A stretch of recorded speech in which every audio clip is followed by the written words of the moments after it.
Indiana Jones, It's a podcast about Indiana Jones. Every movie, 1 minute at a time. Indiana Jones, Minute.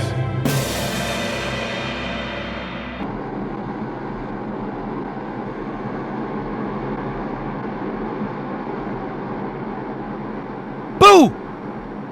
We're here. We are here. Welcome back to the Indiana Jones Minute, the podcast where, under normal circumstances, we would be discussing another minute of one of those Indiana Jones movies, but we are all out of those for now. And it's Halloween, so we are coming at you with a nice, chunky episode about Poltergeist from 1982, either directed by or overseen by or looked at funny by either Steven Spielberg or Tobe Hooper. There's a lot of controversy about that. There is. Yeah. Although I think there was like a thing in Vanity Fair somewhat recently, maybe this year, that kind of made it seem sort of straightforward. Like, they kind of shared. I think it still depends who you ask. Like some people are still, like some people say that we're on the film, like say adamantly, no, it was Tobe Hooper's film. And other people are like, no, it was Steven Spielberg's film. And then other people are like, it was kind of a collaboration. Yeah. I will say though, it feels like a Steven Spielberg film from start to finish.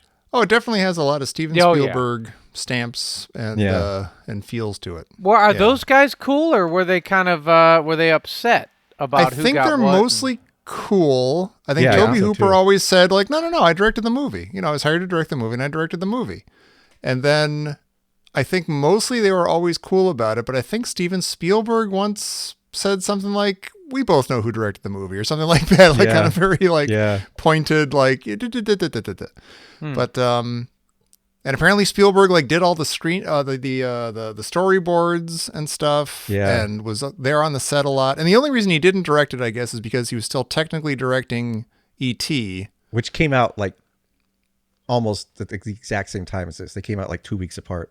Yeah. So, but I think there was, So they were having kind of simultaneously, but enough not so much that he could be on the set most of the time. I don't know, but he couldn't. Go ahead. DGA rules, he couldn't direct both. So but interesting. They both E.T. and Poltergeist kind of combined are a sequel to Close Encounters of the Third Kind, which is really interesting. Really, they both have elements of the sequel that he originally envisioned for Close Encounters. That's kind of true. That's crazy. And I think.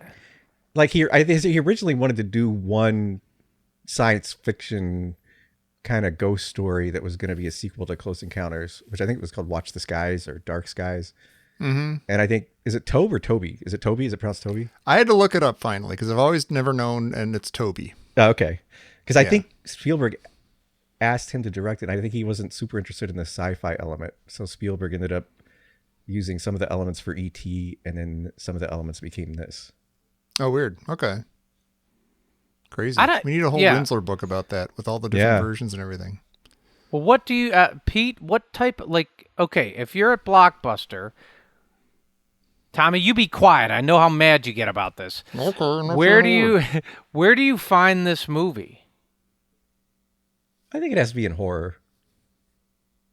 Okay, why Tommy, am I not allowed to say anything? No, because you always go, Blockbuster is the stupidest thing. I don't want to watch a ghost action film thriller. Oh, that was annoying. Yeah. Blockbuster would be like, okay, I'm looking for a comedy. Oh, wait, is it a sports comedy? Is it a romantic comedy? Is it a scary comedy? Is it a comedy with giggles or a comedy with chuckles? I don't know. But no, this is a horror movie. Is it? Is this a horror movie? It's a very sweet horror movie, but it's a kind of a gentle, kind of safe, maybe kind of a safe horror movie. Yeah. It's a very Spielbergian horror movie. Yeah, sure. Yeah. And I think one of the things that really influenced it, I haven't read about this, but I think to me they really stand as kind of linked, is not too long before this, in 1977, there was a very, very famous poltergeist story called the Infield Poltergeist in the outskirts of London. And if you ever saw The Conjuring 2, that's the story. Oh yeah. And it made headlines like in London every day for several days because police were like came to the scene and they reported seeing the poltergeist. And they're all, like Oh, so wow. many people claimed that they saw this poltergeist in this house. So I think the fact that had so recently been in the news probably had some influence on this. Oh, maybe.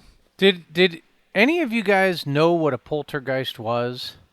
No. Yeah. I think I remember seeing the title and being like, Poltergeist? I don't know. Yeah. Yeah. So I didn't no, see it not as a really. kid, so no, I didn't.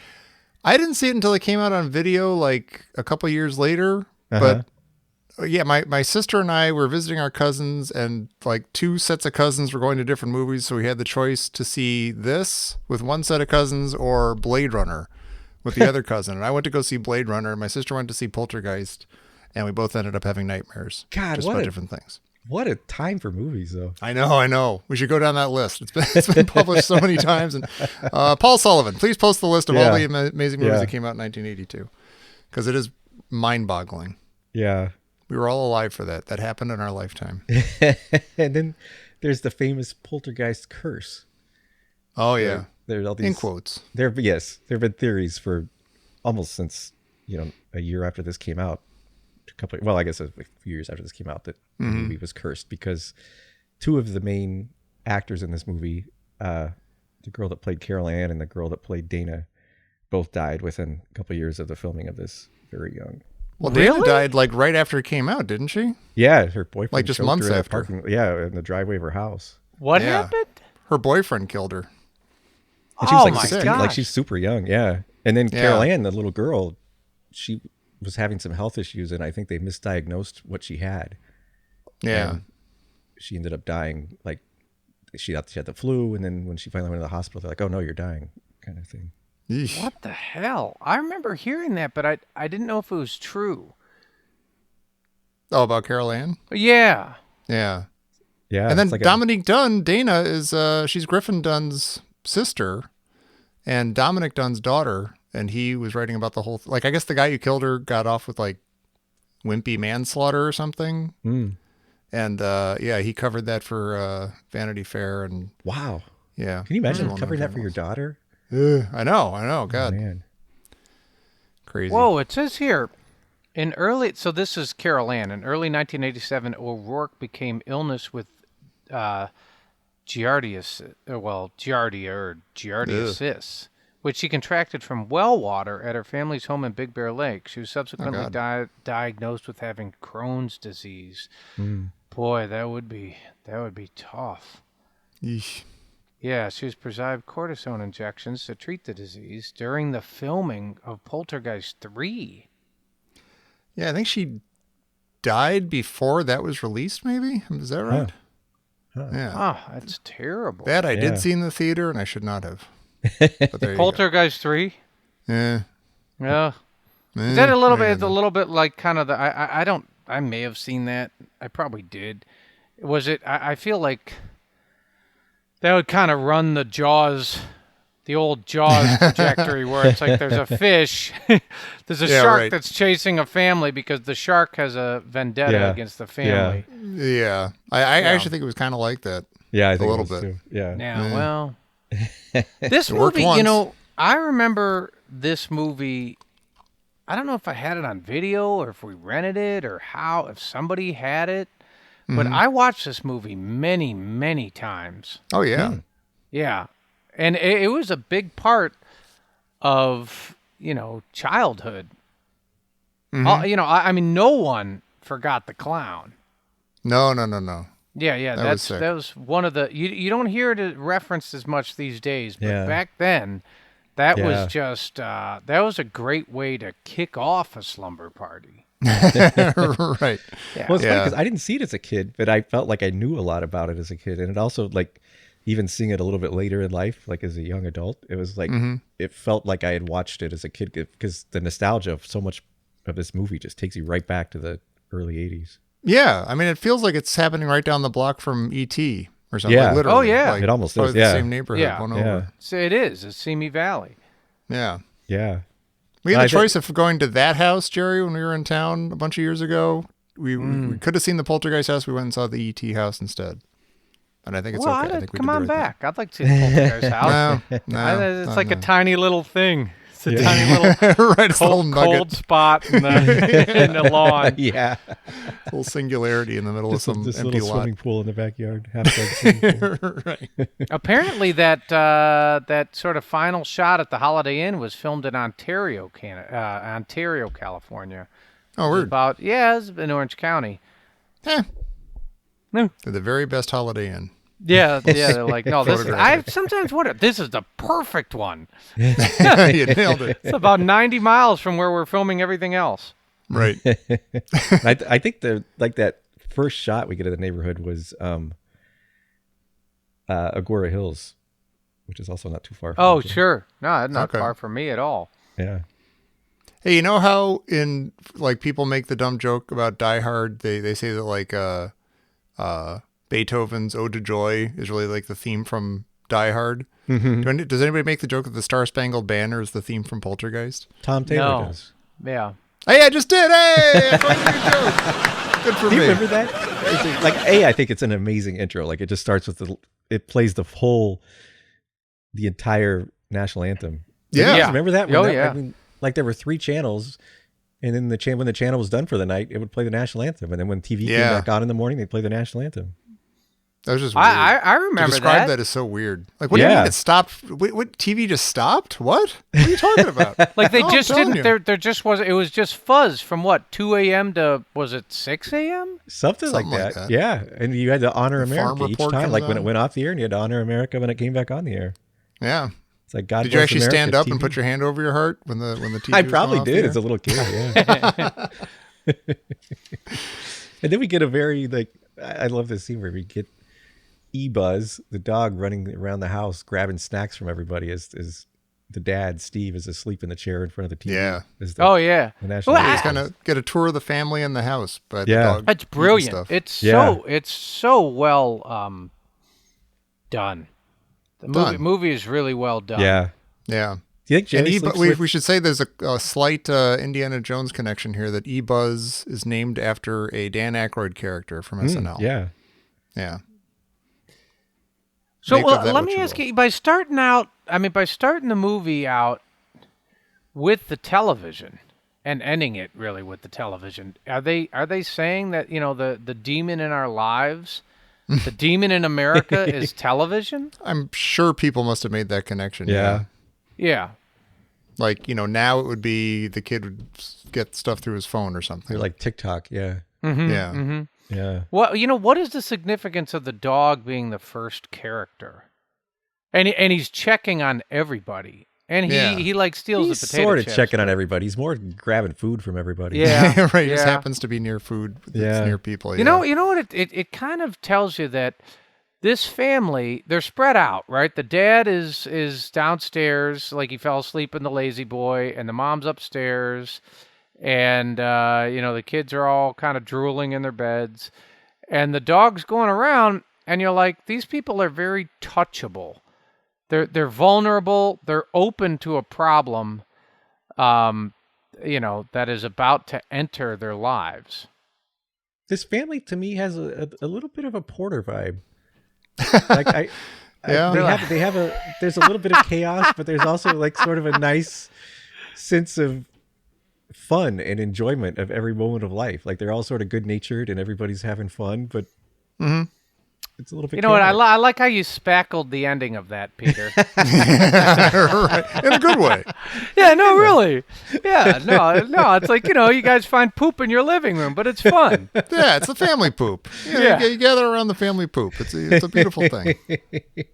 But this, I love how not only good natured this family is, but how they're so open to these things in a curious way. Like Yeah. they react much different than families in most ghost stories. Like Yeah. their first Yeah, at reaction first it's a fun, weird thing. is, yeah, oh, this is Yeah. cool. This is something new. I wonder what this is. Mm-hmm.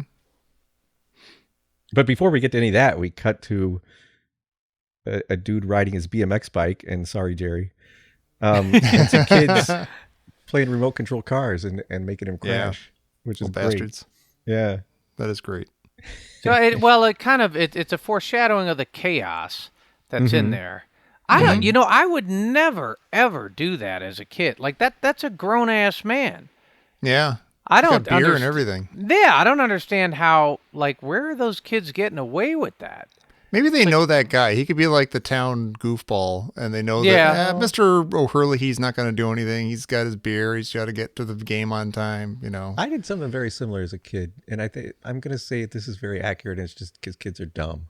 Yeah. Like we used to have those model rockets. Remember they made those model rockets where you'd buy the little engine and you'd shoot them off. Yeah. And we bought one and filled it with flour, we filled the whole nose cone with flour, and we aimed it down the street and like down the block, and some van we'd never seen before turned onto our block, and we shot it. Oh my God. It looked just like a Sidewinder missile, and it was like, wow, kind of went right towards the, and it landed in the street right in front of the van, and like flour went everywhere, and it looked like an explosion. The van turned around and took off. Wow. Try that today, see what happens. Yeah. And then But put at it the on time, we were- TikTok. That was our greatest triumph. Like that, there were Sounds like absolutely it. no That's awesome. consequences. It was great. Hey, oh, you kids. And no one knew. Scared the but, life yeah. out of me. That was when kids could kind of do anything, and there was no supervision at all. Oh, Yeah. well, yeah. Kind Yeah. of like this movie. Yeah. Yeah. Oh, we should say that Jerry Goldsmith, he's our, I don't want to say he's like our stand-in for John Williams, but he's like the other, he's the other guy from that time. He's Like, just and I don't mean as- other like, like the second run. I mean, he's like, He's it's as John good Williams as and it's Jerry John Goldsmith. Williams. Yeah. And he's in incredible. this movie, I think, like this sounds like a John Williams score. Like somehow, I don't know if Spielberg brings out a certain sound from people, but Yeah, to there's me, some of it's that. very Yeah. similar. But it's just he really captures the Spielberg sense of like wonder and awe, and then he also was pretty good at capturing the fear in the movie. Yeah. And it's kind of like the crazy goings on in Suburbia. Like he does that for other movies too, and it's great. Yeah, yeah. The bird dies. The bird dies. Yeah. Yeah, Tweety. I was gonna say, Pete, would you like to die on a weekend? Oh yeah. Because she says it like the mom says, Tweety, doesn't she say like, couldn't you have waited to die? Is it to the weekend on On the a school weekend? day. Yeah. On a Just waiting school for a day. school Yeah. day. No, you know Yeah. what? I would like to honor that. I think I would prefer not to be a bother, and I don't want anyone to have to make a fuss. So I would be happy to go on a weekday, and everyone. And wouldn't people have to don't really know. worry Yeah. about it. Yeah. I think Okay. That's nice. That is nice. When they bury Tweety, it looks a lot like the Oleande. It does, yeah. Olea. Yeah. They're like, they're kind of they have like this big rectangle in the dirt, Yeah. Yeah. No, it's great. little rectangle in the dirt, I should say. I'm just Yeah. realizing my sister and I we bonded over this movie, and we quote Carol Ann all the time, I'm realizing. Like just, I have no idea what circumstances are going on when we say it. We're just like, put a flower with them. The one I think be great would be, God, what's her name? Is it Tangina? Tangina, yeah. Is Oh, that yeah. her name? Yeah, it's like Tommy. Later in the show, I'm gonna make you Yeah. do it. Sure. I probably did it today. I think I know what you're saying. Yeah. Speaking of Raiders, there's also like a lot of these skies, like these roiling, Oh, yeah. stormy Those skies are so Cloud chamber Raiders. skies. By the Yeah. way, no one would see a sky like that and just be like, "Go home." Better close the windows. Yeah. Especially like, in California, bring in the where furniture. it's No. like we don't have lightning and thunder in California. And the fact that it happens like every 10 minutes in this movie, I think. Yeah, it does. And also the way it roils over the. You're like, that looks like, Nazgul approaching. Yeah. Yeah. No one else. Don't sees say it. yeah, Pete. You don't know what he's talking about. Yeah, come Making Lord of the on. Rings references. Call your mom. Have her pick you up. Total Nazgul, man. Nailed it. Yeah, it's like Did you guys see Nazgul 3? No, my cousin has a secret. I heard about it. I didn't copy see it, of but it. I heard about it. I feel like I watched it as a kid. Oh my gosh. We got a Darth Vader figure holder. We do. I never had that. I actually did have that, and what I Okay. had was a whole ton of spaces. Oh, It really? was just like I was like, there's me, and I'm like Luke Skywalker, putting There it you in. go. R2D2. Now, do I put him far away from him or next to him? Isn't But it, the- order, or does it make it look more full if He I didn't spread have a them lot out? of choice though, because he had like his shoulders were small spaces, and then the ones on the side were like super long spaces. Like it was a lot of be like Chewbacca would only fit in 2 of the spaces, Right. Or R2 would like only. And did the Darth Vader case have the thing with like that had stickers with the name tags of each character, and you could put them in the right place and stuff? Because I had like the kind of just regular briefcase one because I was a big boy. The vinyl, I had the briefcase, and that had those. You know what's so funny is imagine somebody knocking on your door with that briefcase. It's like, may I tell you about Master Star Wars? Jester? Yeah. Have you heard the good news about Star Wars? You're like, hi, I is gotta Greg deal here? with you. I'm coming over to do some work. Yeah. I got those You've papers your husband was asking You got about. your fedora on, your tie's kind of loosened up. Yeah. If If you just sign just south of 21B, we'll be in business. It's funny. He doesn't. He's got tons and this is like, as we said, like basically the same year as E.T. And Elliot and E.T. has like tons and tons of literally Star Wars stuff. He's got like Greedo and Hammerhead and stuff. And I think he's got the Imperial, the Star Destroyer set that we mentioned from Empire. But like Robbie is like full on Empire. Yeah, he's like, up to date. Yeah. Yeah, except the fact that this is after Raiders and he doesn't have any Raiders stuff. You'd think he'd at least have a poster like the kid. That's a good Yeah, poster. yeah.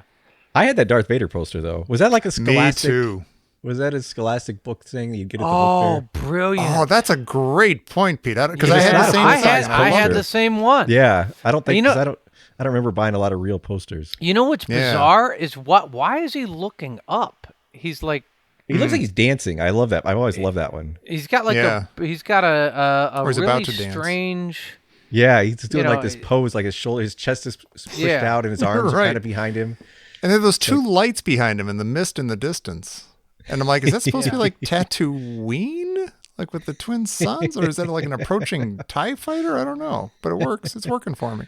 Well, I what love kid? What kid has an Alien poster at this time and isn't completely freaked Yeah. out? Like, do you think Right. Robbie saw Alien? That could be the sort of thing where like, oh, this is this cool thing called Alien. I have no idea what it is because I'm not allowed to see it, but I know it's cool and it's got space in it, so I'll get the poster. Like I knew a guy who was my age, but he had like the Alien like figure, the doll that they had back then. And I know that he hadn't seen the movie and I hadn't either, but we were like, oh, cool, the Alien, I guess. It's like a Nazgul or something. Yeah, It's awesome. yeah. I know exactly Yeah. what you mean. Did you guys see on the like as they're walking through the house? There's a painting or whatever it is. I don't know, a crochet or something. Some knitting, painting, whatever of Holly Hobby. No, Oh, I didn't God. see that. Yeah, I'm No. just like, wow. I think it's Holly Hobby. I'm like, I have not seen that in years, and I thought to myself, what? How would you describe Holly Hobby? I'm not even sure. Like, what was She her had an easy deal? bake oven. She could make Right. she could burn your hands while you're making a simple, tasteless cake. Yeah, And that was about it. And she had a little she had a blue bonnet. bonnet on, yeah. and you did. I don't know. I don't ever remember seeing her face. Sounds awful. It's, Yeah, she's it super does. creepy. Yeah, so I looked it up.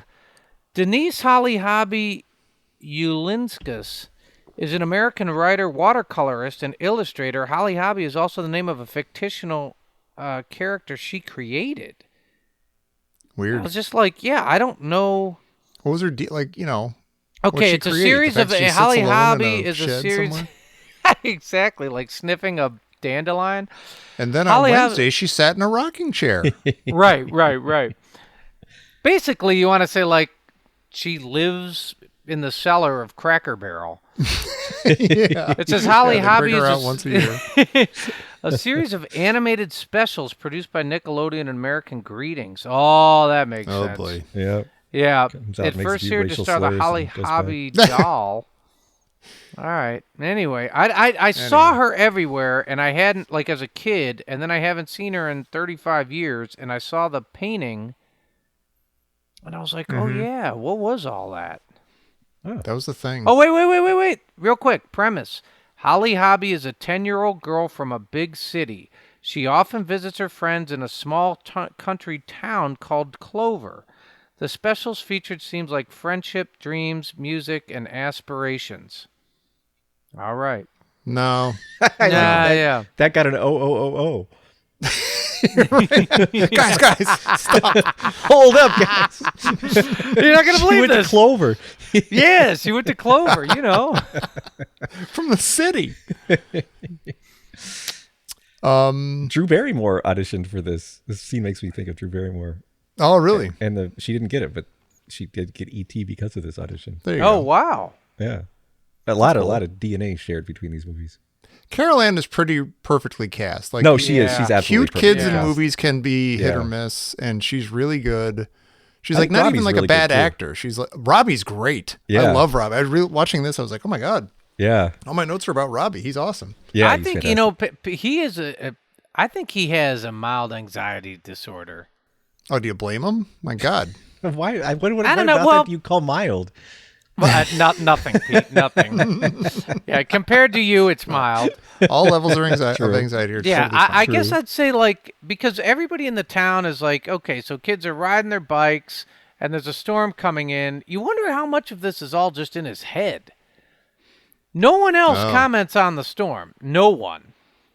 Yeah. And they're all just having a good time, and it's like I don't know what time of year it is, maybe fall. And he's like, there's a storm coming. Yeah. He's just like, dude, are you worried about the NASDAQ dropping too? I mean, Yeah. come on, kid. Well, there's You a mean the cut Nazgul? scene from here and somewhere. Like, I don't know if it's like right here, but like, I don't know if they filmed it or if it's just like the novelization, but they do reference it later in the movie. Like he's there's a scene early on where like, it's like his birthday party and he's digging, it's like a scavenger hunt or something. And he's digging around in some like a pile of bricks and something bites him. And he moves the bricks away and it's the clown doll. Oh, wow. So like later on when that guy gets bit in the side, he's like, "You got bit?" He's like freaked out by that because he got bitten earlier. Oh, Yeah. okay. So he's having like he's already like nobody Yeah. listens to him about storms. He's alone when he gets bitten by a clown that shouldn't be in the bricks. Who decides that the clown sitting in a chair at the foot of his bed staring at him is a good idea? Yeah, I want to know the whole like Or does the clown If you- go there himself? Does the clown sit there by himself? I want to say that as a kid, you might have things that really creep you out. Like I know my sister had, I think I mentioned this before somewhere. My mom got her all these Madame Alexander dolls. I think that's what they were called. They were like these, kind of almost clown doll size dolls, like, like, and but they were like, it was like Cinderella and, Sleeping Beauty and like Scarlett O'Hara and stuff. And like, just like, they were like very pretty and very, baby doll like, but with like pretty dresses and stuff. And my sister was terrified of them. And every night before she went to bed, she'd be like, "Oh, you dolls are so pretty and you're so nice and I love you so much," because she thought that they would kill her in her sleep if she wasn't really nice to them. And but she just put up with it. She never told anybody like, "Oh, please get these out." So I'm wondering if the clown doll is like, like his grandmother gave it to him or something, or his like somebody who'd be offended if he didn't love it, and so he's just dealing with it even though he's terrified every single night of it. Yeah. See, okay, I have a theory. I don't think the clown is related at all to the Poltergeist. It's just his own evil. I think it's that's there just on its the own side. evil, and it's just its own tempest coming through and haranguing this kid. That could be. Yeah. Because you'd be like, yeah, why would like I guess, I don't know. Why We've also got why the would the mosquitoes. Like what? Are there just all kinds yeah. of supernatural things going on at the same time? Yeah, right? that's right. Yeah. It is. I maybe this is a good time to say this. And Jerry, I'm thinking of you as I say this because I think you'll get a kick out of this, and I think you'll feel seen and heard. I actually don't know what happens in this movie. Like I don't like if you say, "Oh, what's happening in the house?" or "What happens?" Like, well, what's causing it? I'm like, I honestly, there's so many things going on. Yeah. I don't know. Is it because? I mean, I stop me if you think I'm jumping ahead, but like, is it because of what we learn later about cemeteries, or is it unrelated to that and that's just an extra gross You know thing? what? That was one of my final notes. Is Let's Well, we save could it. talk about it later then. Yeah. Yeah, let's save it. yeah. Keep But I that in love- your I heads. love- This I love how ambiguous it is. sure, no, I don't have a problem with it. I'm just realizing that Yeah. like, oh, if I'm supposed to get it, I don't. But I'm fine with not getting it. Well, it's there's several things going on. If you're a beast, or let's say a duppy, Whatever that is. yeah, or a monster, or just an unsettled soul, you would do things in a certain chronological order, I guess, according to your plan for what it is that you want to do. Yeah. And so, like, at first, for the most part, like all the shenanigans in the kitchen, like the family's kind of interested and welcoming and like, check it out. And like, you know, the Carol Ann like goes across the kitchen floor and you're like, Right. wee. Yeah. Yeah. And so you're like, all right. So because that does happen in ghost stories all the time. Yeah. And like haunted house stories. And like it's true of this movie too. It's like, you know, like at the beginning, like weird, my fork is bent or my glass exploded or, you know, the chair moved by itself or something. And like, oh, these are really creepy things. But then later on, when you find out like what is behind the haunting or whatever, you're like, oh, wait, why'd the ghost do that? Why'd the ghost bend a fork? I don't know if the ghost did do that because I'm getting ahead of myself again, but she draws lines on the floor exactly where the chair is going to start and end. And it's more like there's just something strange and eerie about this spot where if you put a chair here, it's always going to be drawn to this other site. And I don't know if it's related to the beast at all. It's more like there's some just weird stuff about the on house. Here. Yeah. Well, all right. So like look, let's dimension. not worry about jumping ahead because it's all part of the movie. So is there one poltergeist? I hate jumping ahead. Oh, poor Pete. Is there one poltergeist? Well, okay, let's say It's not this. poltergeists.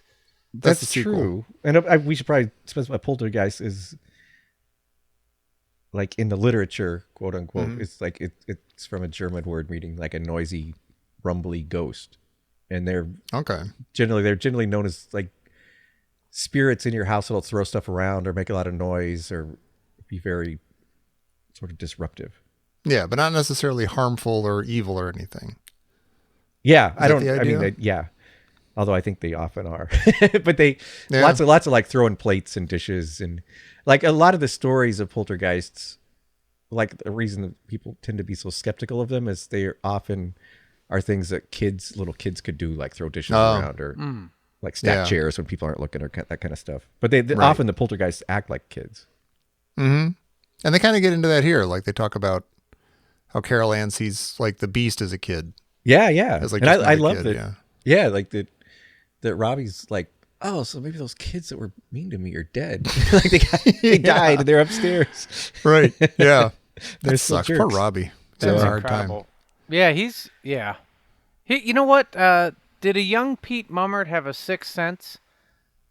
Well, I'll tell you what a young Pete Mummert had is that Darth Vader poster. He did have this Darth Vader poster, but we get a scene where Diane and Steve are in bed talking, and Diane is saying, well, I think the reason that Carol Ann came down and was talking to the TV is she was sleepwalking. And I had, as a kid, I still have occasionally, but I had a terrible problem with sleepwalking. Wow. Really? Like just like both Diane and Carol Ann in this movie. And like one time my mom woke me up and I was ringing the neighbor's doorbell and I was just wearing my underwear, you know, like a little kid. Gosh. Another time I know. Another time I had this dream that I'm in, and I was like, you know, like 8, and I had this dream I was commissioned to paint this beautiful painting, and you know, I'm painting this painting in my dream, and I wake up and I'm sitting in the garage, and it's like I'm sitting on the driveway, like moving my hand over the garage, and it's like 2 a.m. Oh my God! And I just completely freaked out, and this would happen all the time. Like I'd walk outside, I'd go down the street, I would freak other people out too, because I'd be like, "What's this kid doing at 3 a.m.?" What a weirdo! Yeah. That's crazy. Wow. Huh. Yeah. But you kind of grew out of it? Mostly. I mean, I occasionally will wake up and think I'm someplace else, and I will do something else. Like there's a scene coming up where Robbie tries to scream and he can't. And I do this thing a lot where I try to scream in my dream, like something's chasing me and I can't. And I keep trying and finally I scream in my dream. And then Amy will shake me and be like, "Hey, what's going on?" Oh my God! Like I will scream in real life. Oh wow! Yeah, that's crazy. I have lots of weird sleep. Like there's this. Yeah. I think it's considered a sleep disorder. They have, you know, another thing I have that's similar to this movie is, I feel like I'm in an earthquake often at night. Like I'll be asleep and I'll wake up and I was like, "Oh man, that was a really strong earthquake."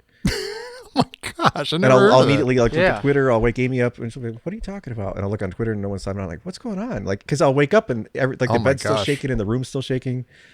And it's actually, I mean, it's not common, but it is something that people have. It's called a hypnic jerk, and it's like this. Your body sometimes. You really are, Pete. Amy called. Yeah, it's like I think Amy thinks I'm a hypnic jerk when I wake up like this and wake her up. But it's like your body has trouble in this. It's sort of this transition state between waking and sleeping.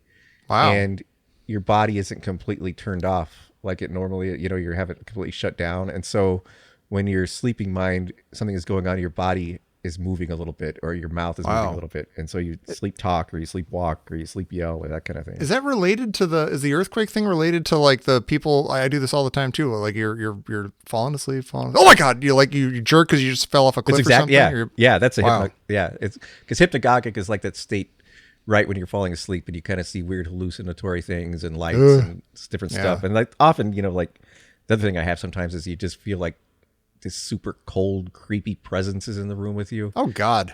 And it's like you feel you can't move, and it's just this feeling of dread. And that one's fairly common, but that's also because your mind is active, but at that point your body is frozen, and so you immediately start. But you're awake enough that you think, "Oh, freak, I can't move," and then you're like, in your mind, you're like, "This something's really scary now. Something's coming to get me, and I can't move." And then you just feel this sense of dread and like this evil presence is in the room with you, and it's like I don't like it. I mean, I don't like it when it happens, but I love this stuff's also creepy. But I feel like a lot of this stuff in these movies is so like primal, like it's stuff that humans have been dealing with just biologically. Like I feel like a lot of it has this is just the way humans are made in some way. That's what you get for having a brain. Yeah. It's fascinating that like all the problems come out of the closet. Right. Yeah. Yeah, and I thought like the closet is a very, is an iconic, I guess, room in the house, kind of like the cellar or whatever. Like you're like, we talk like you can go into the closet and shut the door, and it's dead quiet and it's dark, and also like Chronicles of Narnia, like the closet. The closet can be a place of magic, but it also seems like a place of that spawns evil. Or E.T. It can be a place of refuge. Yeah. But like as a kid, it's like often the room that it's weird. It's like you need like the closet light on, or you need the closet door dealt with exactly right so that you're not expecting something to be in there. Yeah. But does Carol Ann know? Because she sees a little upset at her mom for forgetting to turn on the closet light. Mm-hmm. And is that something she's always done, or does she know there's something in the closet now that she's been talking to the TV people? The way that the mom deals with it, reacts to it, it sounds I'm sorry, it seems like she's that's her thing. Yeah. As she shuts the door in that scene, she shuts the door and says goodnight to the kids, and it's they got Carol Ann's face, and you see the shadow pass across her face. It's like super creepy. Yeah, it's super creepy. It's really well done. Yeah. One of my notes is, we're 22 minutes in, and there's a ton of suspense, and there's a lot of foreshadowing, and it's really well done. I don't remember this movie being, I guess, executed so well. Oh yeah, a lot of it's really amazing. Like some of the dialogue's gorgeous. Some of it's really, really well written. Yeah, the acting is great. Yeah. It taught me how to tell how far away a storm is. I love that. Yeah. Yeah. I never knew that. That's every time I tried to do that as a kid, it didn't work really. It's hard. It's not as cut and dry usually in real life. You're like, was that the lightning, or was that just a flicker? I don't know. Right. Because I don't know. I learned as a kid it was that many miles away. Like if it was 3 seconds, it was 3 miles away, or 5 seconds was 5 miles away. Yeah. So is Robbie like a horror hypochondriac? No. Well, that's what I'm asking. He's not at all. He's a horror like censor. Yeah, he's like a horror. Yeah, bell ringer. He is. Yeah. Okay. So everything, basically, you wonder if he's going to become like Tangina later in life. Maybe. Yeah, he has kind of an oracle. A little bit. Or he's very sensitive. He's very sensitive to all these things going on. He doesn't like the tree. So like in the case of the tree, did he imbue the tree with a certain evil? Like which came true? The tree's always been there from the time that they built the house. And it's like, was the tree always evil? or did Robbie did the tree, like, does the tree attack Robbie because it's his worst fear? Or I think it might be more like that, because like Tangina says at the end, like, it knows what scares you. Yeah. Oh, So right. maybe it is just sort of yeah. like taking the stuff that you're already, like the doll, the clown doll, unless the doll is like a free agent or something, we don't know. But Or like the free tree agent. or the Robbie keeps trying to murder the clown doll. Like, he pretends to shoot it, and he, like, the clown's probably just pissed. Like, why are you trying to kill me, kid? But yeah, I love that idea about the tree, Tom. About it, like, they know what. Yeah, I hadn't thought of that. That's Jerry great. set that one up, and I knocked it down. Yeah, come on.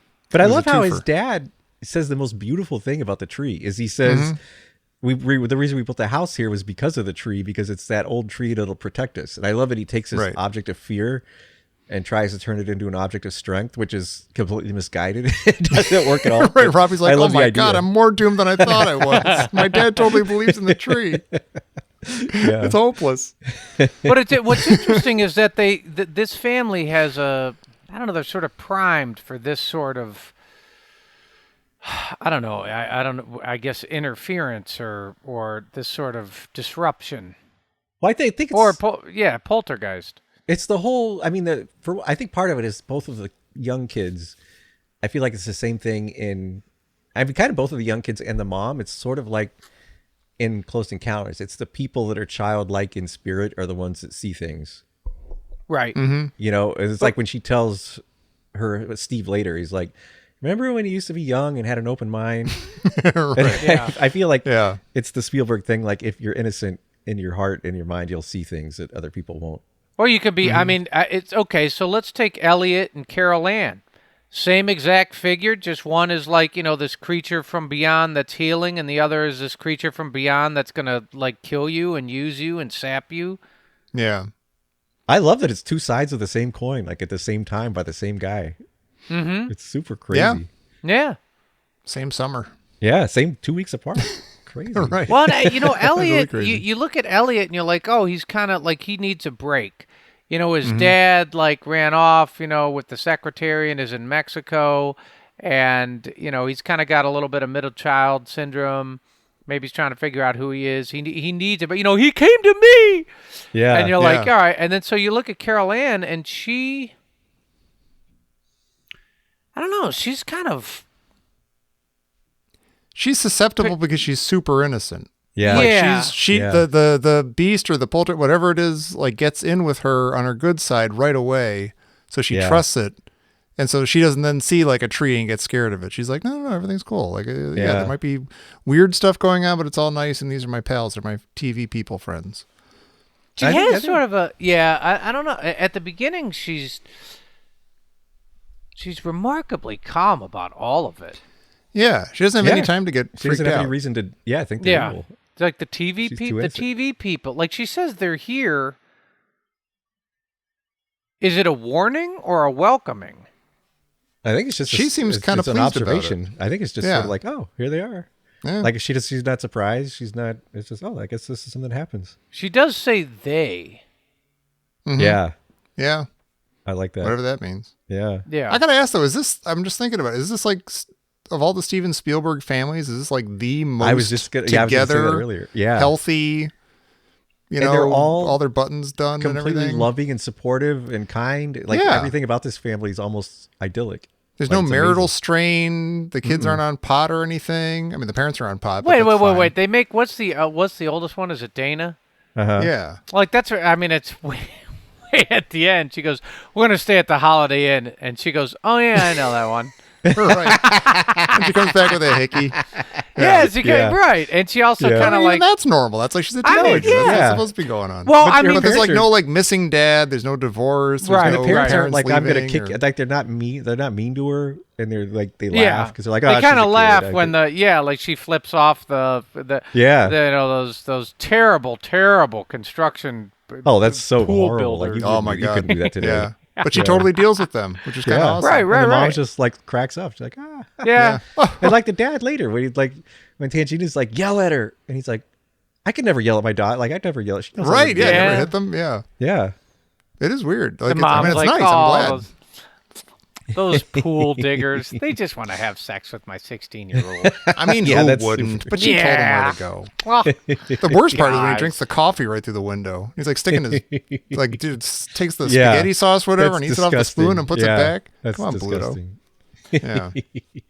But we get a like right before she says they're here, we get I think an homage to The Shining, which is nice. Is it's 2:37 on the clock on the TV. oh, wow. Oh, really? Oh, very Which is nice, cool. Peter. Yeah. Wow. That's fun. This whole the whole TV scene here, I think to me has a very Close Encounters vibe. Like Yeah, the and way she sits there and she's like, "They're here." Like it just reminds me of what's the little boy's name? I already forget. In Close Encounters, Barry. Barry. Yeah, Yeah. reminds me a lot of Barry.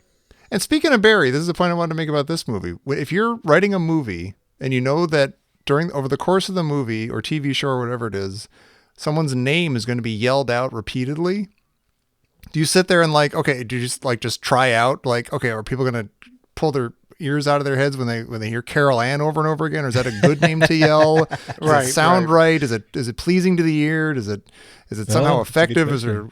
I remember like Lost, the show Lost, like the one guy's son goes missing, Walt, and people just make fun of Walt, and, like they make fun of him because he yells Walt so much. But like nobody really, complains about yelling Carol Ann all the That's time. true. I think it Yeah. works. And same with Barry. But getting to my point before, I kind of don't know what goes on in this TV. Like they're all in the kids are all sleeping in the room with the parents, except for Dana, and like a spooky hand comes out of the TV and it kind of blasts the wall behind them and leaves a little mark there and some ectoplasm. And that seems to be like some kind of event. Like that's like she Right, says then right. that they're here. Yeah. Like what happened there that was different from what was going on before? Well, you see him come out of the TV this time, which you didn't see before. Yeah. Like before, she's But what just does that answering mean? questions. But they before were she's but talking they to were them and they're- stacking chairs and things and bending forks and stuff. Well, So, that's why I'm wondering if those are different entities. Like that's a different, because that was something measurable. Like that was something. If you do X, Y will always happen. Whereas this seems more like people making decisions. Like Well, yeah, it has a maybe. bit of a like, crossing planes yeah, type feeling, like, and a little bit of Yeah. like the Sistine Chapel creation thing. Like now, the hands coming together, you're like, now this is, there's going to be a spark of life to this relationship. yeah. Yeah. Yeah. Or what, what's the word? Like a breach. A breach of the planes, and I don't know. It's pushing the boundaries too much. Like now something will be able to happen like physically to Carol Ann to like bring her into the TV land, the other side, whatever. Like that Yeah, wouldn't like have they've been able broken to through at happen this before. point. Well, Yeah. it shows that like the beast actually maybe wants. It's not just there for like good times in the kitchen. Right. You know what I Times in mean? the Yeah. It's like, not just Or- going to be or is like, if you want to sit and spin, I'll help. Or was Yeah. this? Is this kind of like a vampire situation where they have to be invited in, and sort of did Carol Ann invite them in? Like he talks to her through the TV, Yeah. and then they maybe they keep wearing down that barrier as they're like sliding things along the floor and everything. And now when goes to the TV, and now they're like, okay, when she touches the TV, it's close enough. We can just come through. Maybe. That's weird. I don't know. I don't know why they decided to come through. Like what makes them come through this time? Yeah. Or It's why fa- yeah. It's fascinating because the TV is so contained. Like it's Yeah. this, it's this thing that sits in your living room and you can walk away from it. Hell, you can throw it out. But when you turn it on and you see the fuzz, it's almost like anything. Yeah. Yeah. Yeah. And they kind of say that later too. Yeah. yeah, it's just the opposite of contained. Yeah. It doesn't focus Yeah. on any frequency. It's Right. open to anything at all. Yeah. Now Then it there's does this, that creepy thing when you turn it off where it just goes like it used to, like the old cathode ray tubes, and it would be like the dot would get smaller and smaller. Yeah. And fainter. Yeah. just like super the house. creepy. It's like the house at the end. Yeah. Yeah. Right. Yeah, that's true. In fact, my new TV kind of emulates that a little bit. They do like a fake version of that, which I think Oh. is kind of funny. When you turn off the TV, it kind of That's goes awesome. and narrows down. Yeah. There's a scene I think that we need to discuss that makes this I guess in the horror genre. The Okay. mom and the dad are smoking weed. Uh-huh. Or the mom So is. you know they're going to die. Yeah, the mom is. And the Yeah. dad is You like... get the sense they both are. You just see her Yeah. doing it, I guess. Yeah. And like she's kind of doing that thing in horror movies where you're like, oh, she's taking drugs, whatever you want to say. She's smoking Yeah. weed, like she's inviting evil into her house the same way as like in the movie Halloween. Remember, like Jamie Lee Curtis, like she doesn't go to the party, right? She doesn't like she's the responsible one who's like where she's totally stone cold sober, and well, it's true that the guy still comes for her, but he kills all the other guys first. I mean, he kills like remember in Halloween, she's like, she says to like Bob, like, go get me a beer, Bob, Right. and like, but yeah, Bob, like that's the end of that. It's like they had sex and they're drinking in bed and they're drinking after sex and now they're gonna die. But Right. see, I feel like this does something different. I feel like this is, especially at this time, one of the least judgmental scenes of drug use I can imagine in a movie. Like it feels just like a normal thing, and it doesn't really seem like they're doing something wrong in the way it's portrayed He's reading in a the book movie. about Ronald Reagan while he's smoking pot. Right, yeah. Like, I love that. it must be okay. It's Yeah. fine. Yeah. Hearts and minds. Well, okay, speaking of Steven, there's a scene, I think like right after the TV scene and their hair and stuff, where you see him at work. Like you see him like showing the house. Yeah, that's a great Yeah. cut To when they people. cut to that. Yeah. And I don't know, I actually like that scene. I just don't know why it's in the movie. I like that scene too. I think it's in the movie because you find out that they were the first family to move into the neighborhood, and you kind of see that he's good at his job. Yeah, yeah. And You see what his job even is. Yeah, yeah. Yeah. That's Right. true. I love works for that me. family. That's all I needed. Oh, are you from the neighborhood that kind of lived in look? Yeah. Well, it's tough because he was the anchor to that entire neighborhood. What was it, phase 1? He was phase 1, yeah. Yeah, Yeah. he's and so it's kind of. It's I a don't big know. deal that Yeah. he leaves. Yeah, it's a And that big deal ditches that the he whole leaves. company And everything. if you look at the very very end when they're like driving away in the station wagon, it's like the entire neighborhood is going down. Like right. their entire world is Yeah. is blowing up and on fire. Like there's something on fire in the background. The fire hydrant's like exploding and. Yeah. Yeah, I mean, the entire cemetery is coming through the entire neighborhood Yeah. Yeah. violently. Yeah. I love It's that. actually it's. I mean, at that point, it's like, I don't know, it's like a comedy almost. A lot of this movie is very comedic, and it sort of doesn't. I mean, it feels like it must have been super scary, especially if you were a kid and you saw it in the 80s. Yeah, But a lot of it feels very like there are lots of moments that break the fear, like the scariness that I love, like the Yeah. light moments. Like there's a lot of goofy stuff at first in the beginning, like, you know, you sure make good coffee and all that stuff. And then, Yeah. but there's also like just the general sense of like, oh, I'm in Spielberg suburbia. It's okay. It's like summer movie season. Everything's fine. Like, oh my God, that guy just pulled his face up. Okay, but now I'm fine. I'm back to okay. Oh my God, the thing's, oh my, Yeah. oh, now I'm fine. Yeah. Yeah. Well, so okay, it's right around that scene you're talking about, Tommy. He says, like the dude is showing a house, Steven's showing the house, and he says the grass grows greener on every side. Mm-hmm. And I want to say, okay, Pete, what does that mean? I guess maybe that's who you asked. Because to me, that means, yeah, everything's better for every place and everybody else. Like, but it sucks where you live. Right. Yeah. If So you why lived is he here- selling the house? Well, I Like, if you live in this house, it's like they keep saying all these things that are kind of negatives, but he keeps acting like what they're saying are positives, which is funny too. Because they say, "Oh, the lived-in area." He's like, "Yeah, yours will be like that too." I think he's just sort of saying like, you can't lose. Like no Yeah. matter what phase Yeah. you're in here at Cuesta Verde, it's going to be awesome.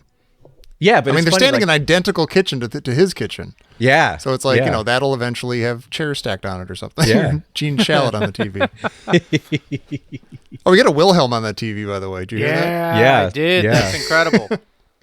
I loved it. Like Carol Ann sitting there watching the static like from an inch away, and her mom's like, "Honey, you'll hurt your eyes," and she doesn't get her to move back. She just turns it to a war movie. Right. She's like, now you're okay. And every time I watch this scene, like she like the kids are gone to school, Carol Ann's still there, and like the chairs around the kitchen table are all out, and she's like, "Oh, you kids," and she shoves them back. And in one shot, she walks back over to the thing, gets some stuff out of the cupboard, comes back. Oh my gosh! And all the chairs are stacked up on the thing. And I've never like looked at like a behind the scenes or anything, but I assume that there's like a that's like a stapled together thing, and some grips came in and what? No, I mean I think you meant a stapled together shot. No, like when she No. When she like goes like over the to chairs get are into like the a cabinet. unit that like some grip can like take and put on the table they and had. stuff. I was reading about it. They had like 8 PAs that were over there, and so when she you're kidding. comes over, they really quickly and as quietly as they can stack up the chairs. That's even more amazing. My Yeah, God. they take the exact That's- chairs that were around the table because it's not a broken shot. Like it's one shot. Oh, that's awesome. Yeah. I knew it was one shot, but that's why I assumed that like all the chairs on top of the table were like a thing that just like a couple of guys could stick on there really quickly. I don't know. That's I think amazing. they said they stacked them. That's fun. They do. You know Good what? movie They, making. that Yeah. is. And there's a couple of those where the camera goes back and forth, and when it Yeah. returns, obviously like the clown. Yeah. I love when Steve comes home to the Raiders cloud, and she's so Right. excited to show him this. And I love Yeah. that. Carol Ann's like, "Mommy forgot to make dinner again," and she's like, "It's okay, we'll go to Pizza Hut." And that made me so nostalgic. Yeah. Oh, yeah. Like, remember, like they had those little red candles and the soft lighting and like those Yeah. plastic checkered tablecloths. And Oh, there's, I yeah. do not have that like anymore. a dark corner where you had the video games. It's like, Yeah. oh, I want to go back there so bad. And in fact, I looked up because this has always bugged me. Like at the end of, I guess it's the end of this scene. Like she shows him, demonstrates how Carol Ann gets scooted across the floor and stuff, and he's sitting on the floor and he's kind of freaked out, and she's all excited and talking to him. And there's a super weird cut. It seems like an accident or something. Like she's cut off in mid sentence, and then it cuts to them like outside the neighbor's house where they're gonna get bitten by mosquitoes and stuff. And that seems really like they're in mid sentence or something, and it's really kind of jarring and weird. And I found online somebody said, I think it's because in the original version of the kitchen scene, there was more talk about Pizza Hut and like how Steve's like, I hate Pizza Hut. Why do I have to go to Pizza Hut? And then they think that maybe they cut it to not piss off Pizza Hut. Oh, that's hilarious. I have no idea if that's man. actually true, but that is That's really funny. always a really awkward cut.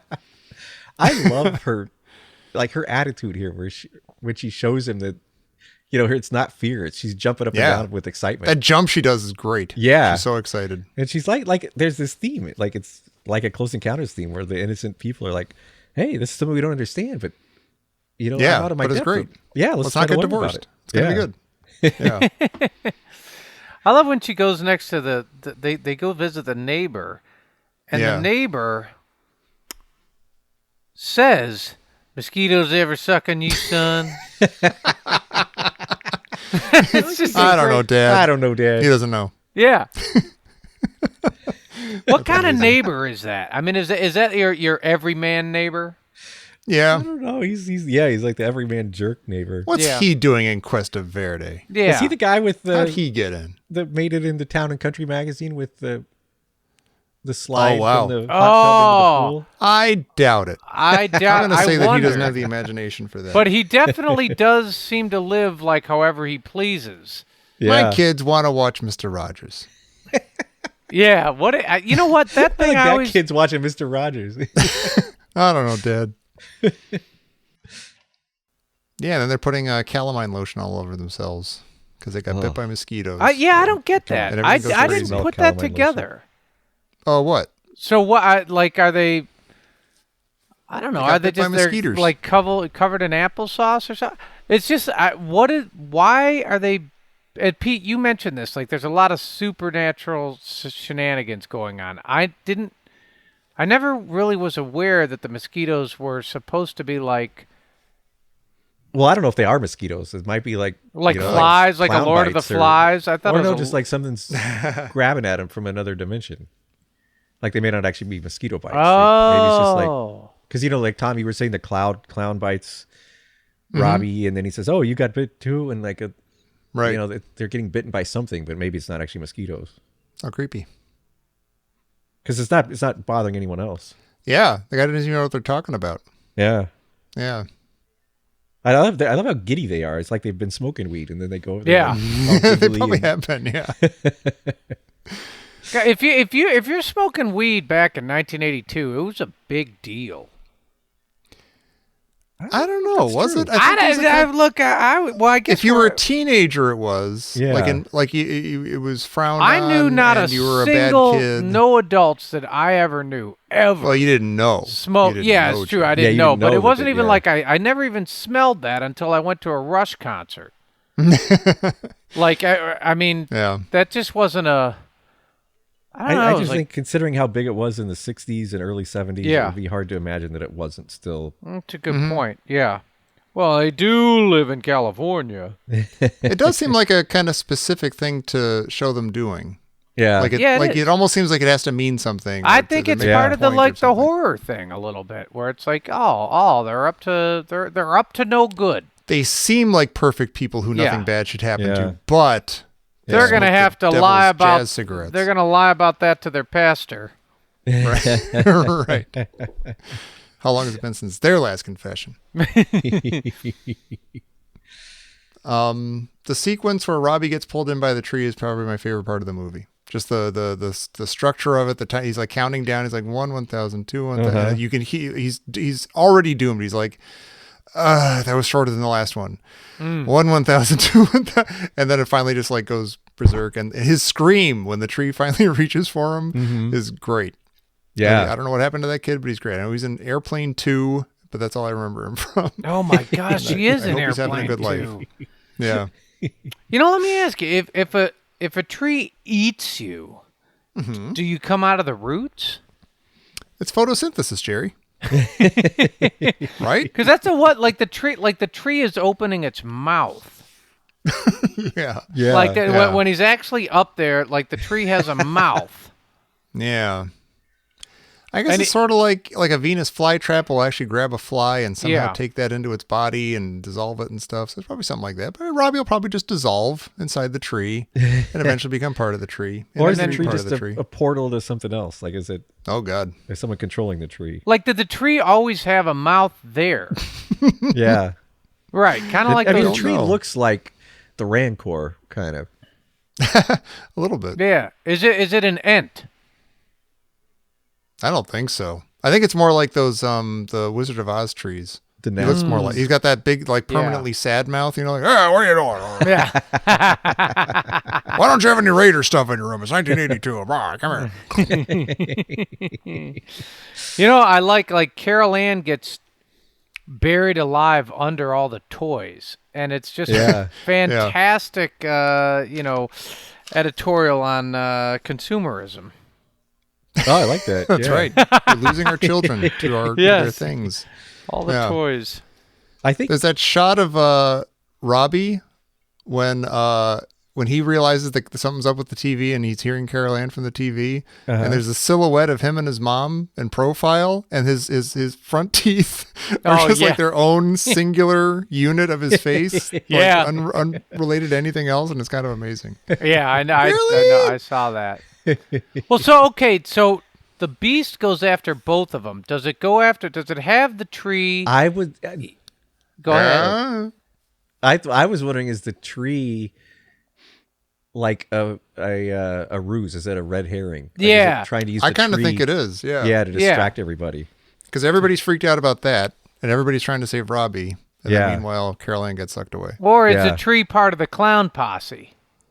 Maybe. It's Yeah. on its own, yeah. Yeah. Or maybe it, working Now the in clown is conjunction. furious because no, he was mine. Yeah.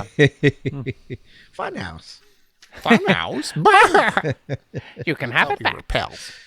Someone, I was reading somewhere that this is the only scene where Carol Ann was really scared while they were filming.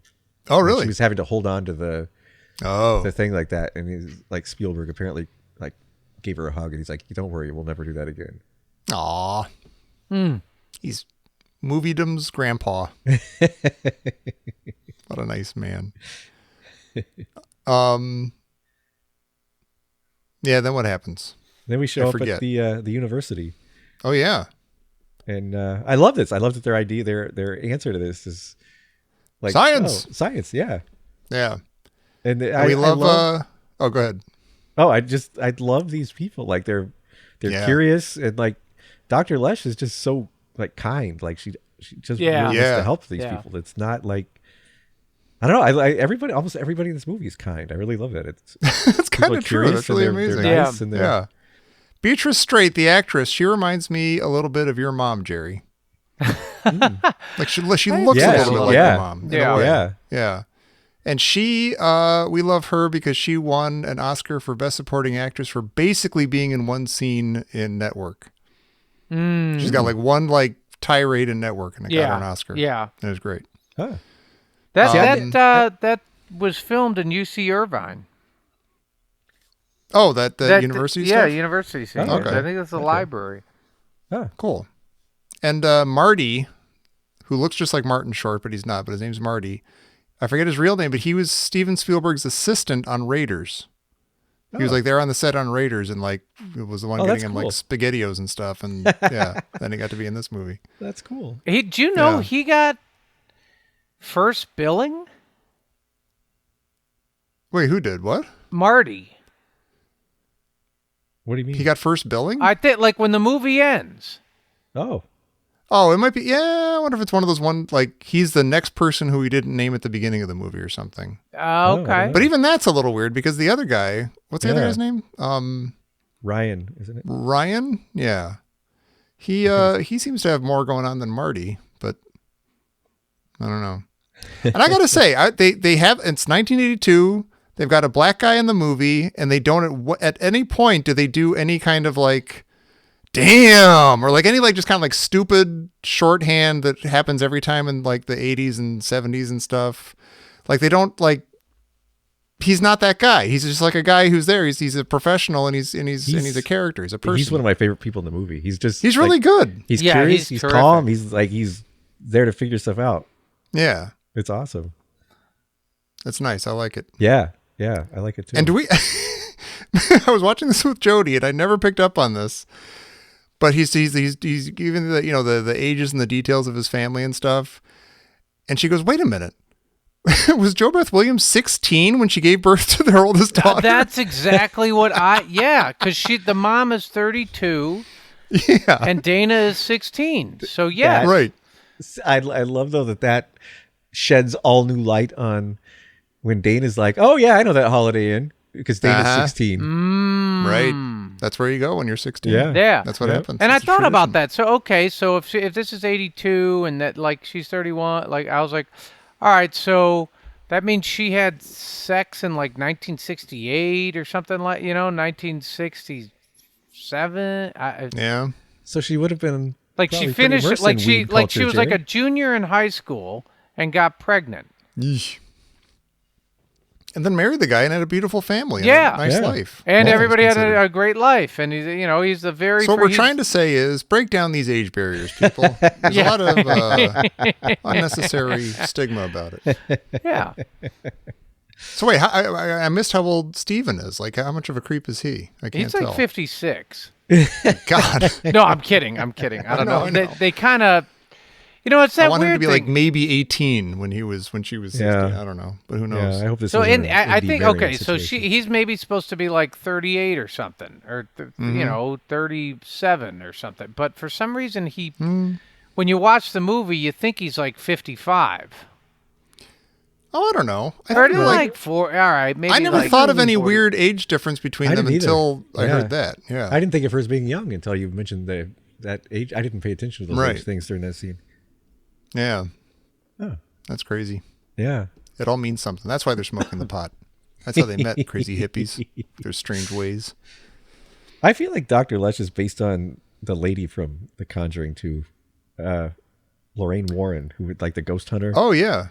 They have very similar vibes to me. Yeah. They're very kind and peacefully spiritual and thoughtful.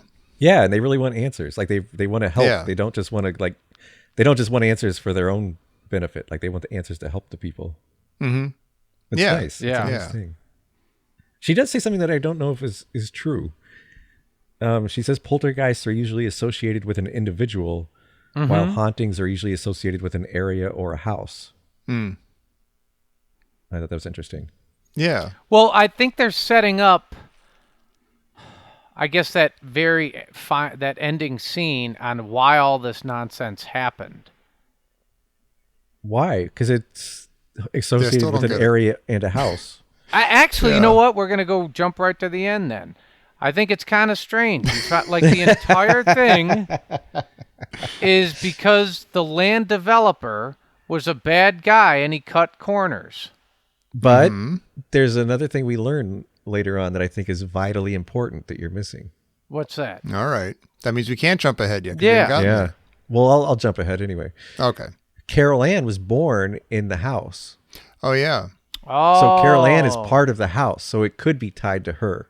Wow. Like she was born tied to the land, basically. So she has this connection with that place already. So wait a minute. But is she the only kid who was born in Cuesta Verde? Like, is there a reason that's only happening to this family? I think it's because she was born in the house. Like she was born, like literally in the house. Not just because he says she was. Yeah, he says she was born at your house, huh? Okay, that kind of makes sense. Yeah. So to me, that's why she's the conduit, like because she has this connection already. Yeah. So like it's like the idea that she's like, because of that, like every kid might be like a life force, but because she was born there on that spot. It's like even more of a pull for them or something. Yeah. Okay, let's talk, because we're about to see like the ghosty people come down the stairs and stuff. Am I skipping ahead too much? I can't tell. No, we're just talking about the movie. You can't. All right. They parse it out. So they do. But the ghosty people come down the stairs and they're like, oh, look at them. Oh my God, these lost souls. And you get the idea that she talks about it later, how like, you know, people, they probably don't even know that they've died. They've passed on, but they don't know it, and they're resisting going into the light either because they want more life or they just don't get what's happening. And so that's why, is that because, are these spirits in that state because of what happened to the cemetery, or is that unrelated? I feel like the cemetery thing is just to make dead bodies come out of the ground. Yeah, I think that might be too. I don't know if it's related. I thought that too, except the way they draw it at the end is the entire housing development is cursed. Yeah. It's look. Yeah. It hangs by a zombie string at the end. That's what's kind of strange is that they bring this guy in at the very end, and I have no idea what he's doing in front of their house at 8 p.m. or 9 p.m. Right. Like he just shows up to witness this carnage or something. Like Yeah. I don't know why he's there. And then I think he's there to try to talk him into not leaving. Yeah. He's just been told to. Oh, is that okay? Steven. All right. Yeah. Yeah. And so he's like, "You son of a bitch," and he calls him a son of a bitch twice. He's like, you know, "You son of a bitch," and you're just kind of like, "All right." So all of this happened because of this man's greed. In that he only moved the headstones. And that is the most quoted line that I use in my life. You just moved the headstones. Lies. Yeah. Lies. I So said, I screamed that at Mazda USA when my when my engine block broke. You just moved the headstones. My car at 80,000 miles, man. The engine should not have crapped out. Yeah. But does that explain why? Like, did that open the door? Because did it open the door when she starts burying Tweety, and then does it open the door more when they start digging the pool? Like they're disturbing the. That's when things get crazy, when they really start disturbing the graveyard, like the bodies themselves. So what? Okay, was this always going to happen? Maybe not. Okay. So did it happen? I think that this happened because they started smoking weed. Oh, Jerry, you're so judgmental. I know. And there's a lot of people live in glass houses, Jerry. There's a lot. Jerry doesn't smoke weed. That's I don't listen. Rock Jerry can throw. That's one. Yeah. Yeah, I've heard him throw it before. And that one, I'm like the smart little pig on that one. My house is brick. There's a lot of sexual tension in this, on the land. Wait, between I don't know. I'm just What? saying that they're like, I don't know. You're talking about on the show between the co-hosts, or are you talking No. about in the movie? Okay. Because I don't know. No, just like the parents are up there. He's like, remember, he does. It's like, I love you. I love you. Yeah. He does the duck like It is very sexy. Like, he's like, talk dirty to me. I love when you talk dirty to me. And he's like doing a duck noise, and they're about to. Is make that sexual tension, or is that just? Yeah, no, they're fun about to do it. They're about to interplay? make it and do it, and he's gonna play to be a duck. And that's why it's problematic. It's really I gross think and that- sexual. I think that indicates a very interesting view of how you view sexuality and substance use, I mean, Gerald. speaking that you of see throwing those bricks and glass houses, Yeah, It's not- you listen, see those this- as evil. It's going to open a door to the if darkest only Jerry spirits. would smoke pot. You are not supposed to sexualize ducks. And Wait, seriously? duck noises and talking like a duck and I'm in a being, lot of you're not trouble. supposed to. Yeah, no wonder the spirit and the beast entered your house. No, I don't know if this was always going to happen or if it only happens because they're the very first house that, was their house slated by the unsettled souls because they were the very first people to move in there. Well, I think it was Carol Ann. I think Yeah, it I was think Carol she Ann was being born born there. there, and And she was then such a they're- powerful force of life and light and Yeah. goodness or whatever. And she's already luring them with the TV, but now they're also digging up the backyard. So I think maybe all these factors are coming together. Would none of this have happened if they had cable TV and none of the channels went out and stuff? Yeah. Well, Yeah. it's No interesting snow? because it's actually an interesting parallel to Raiders is they've got, when they start digging in Tanis, you get the storm clouds and that's when things start getting crazy.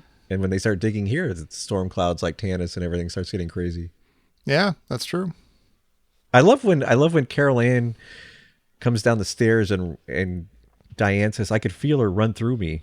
Oh, yeah. And it's really kind of a lovely, nice, touching moment. Yeah. Yeah, it is.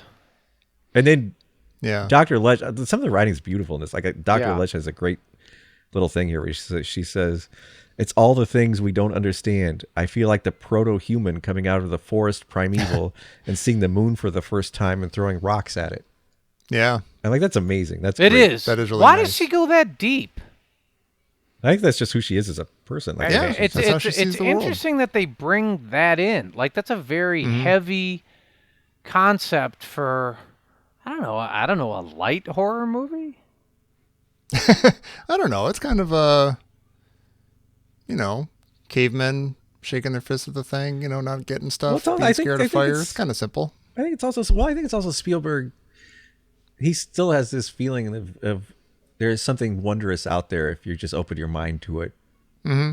And we Yeah. don't understand things, and so we throw rocks at them because we don't understand them, rather than trying to understand them. Yeah. And again, in the same conversation, it's a little kid with his goofy imagination who actually lays out exactly what they do later in the movie to save Carol Ann. Yeah, He's like, oh, if I died, you could tie a rope around me. and Yeah, I could go yeah. Save Carol Ann and stuff. yeah, Yeah, yeah. it's Which is amazing. nice. It's like, Yeah. you need a kid's, a kid who can see evil in his tree is also the kid who can figure out how to, work this to their advantage or something.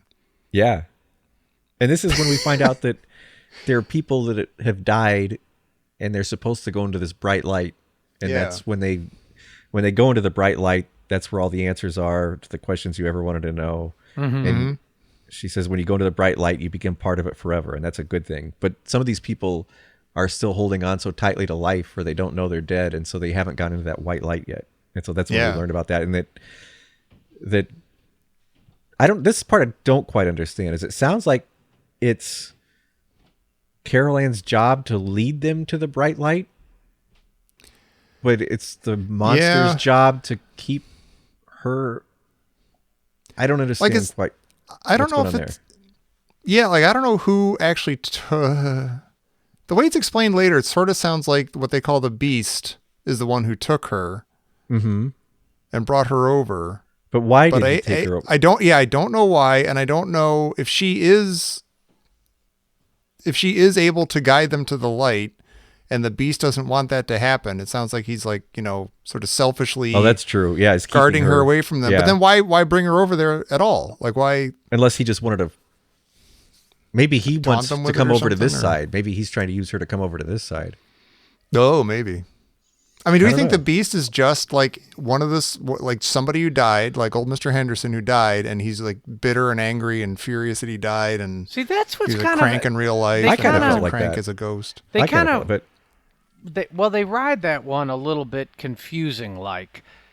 Because she's like, Dr. Les says, basically it's old Mr. Crank and it's like you feel sorry for him. He doesn't know that he's dead, or he wants to be near the living. He wants to feel that again. And you're like, well, I can't be mad at him.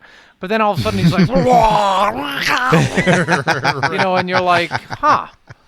Yeah. Yeah. So is he, basically he wants to keep Carol Ann with him so he always feels like he's alive? Oh, maybe. Or Why is not he just go into the light? Or is he I don't just know. though? Is he a monster because he's a kid who doesn't understand what's happening? Because he says Oh, Carol Ann maybe. sees him as a kid. So So is he a well, hold kid? up. What if he's one of those, bad jerks that was harassing Robbie? Oh, Yeah, maybe. yeah. Yeah. And Kids he make did, as yeah. much money. The way she describes it, though, I think it's Tangina who says it later. She's like that he says things that only a child would understand. And it sounds like, like a creep, like a pedophile Yeah. or somebody Yeah. just talking to a kid in the way that will get the kid on his side and stuff. And Yeah. I kind of think that's what's going on. I mean, Yeah. but we don't really know. It could Yeah. be a kid, a dead kid. They make it sound, they don't go as far as the devil, but Right. it is interesting. But the beast is a word that, Yeah. you could just go there. Like, oh, I guess Yeah. it's the devil Yeah. hanging out Yeah. with these 20 Definitely. or something dead people and he's spending all his time keeping them from going into the light. And they I don't have know. like Doesn't the devil have other when stuff when to they do? begin the movie with the Iwo Jima shot, and you're like, if you've ever seen the is it the Marine the monument right in Washington Yeah. D.C. Yeah. and there's like I think there's one extra hand in there. It's like the hand Oh, of, really? the hand Oh. of God. Oh, wow. Yeah, there's there's one extra hand holding up the flagpole, and you're like, oh yeah. So they do kind of beginning the movie using that. Why just one extra But- hand, God? Pitch in. But They, here's the thing, though, they begin the movie with something that is, I guess, calls to mind, like, I guess, I don't know, sort of obviously nationalism, but then God there too, and then they bring up the beast. But here's the Yeah. thing: nobody in this movie ever considers calling a priest for an exorcism or anything. Nobody says, "Oh, Yeah, this is a that's demon." true. Like that never ever comes up. Right. So I think Telling that's you, interesting. that's Like, the problem. These people are just atheists living in Although you Simi wonder- Valley. they're atheist drug users who have sex, and Jerry is very disapproving. It's exactly the same situation as The Exorcist, where the Ellen Burstyn is not a religious person at all, and she goes to scientists first. She spends hours and days and months with all these doctors and scientists and psychiatrists and everything, and then finally, when she's at her wit's end, she goes to a priest.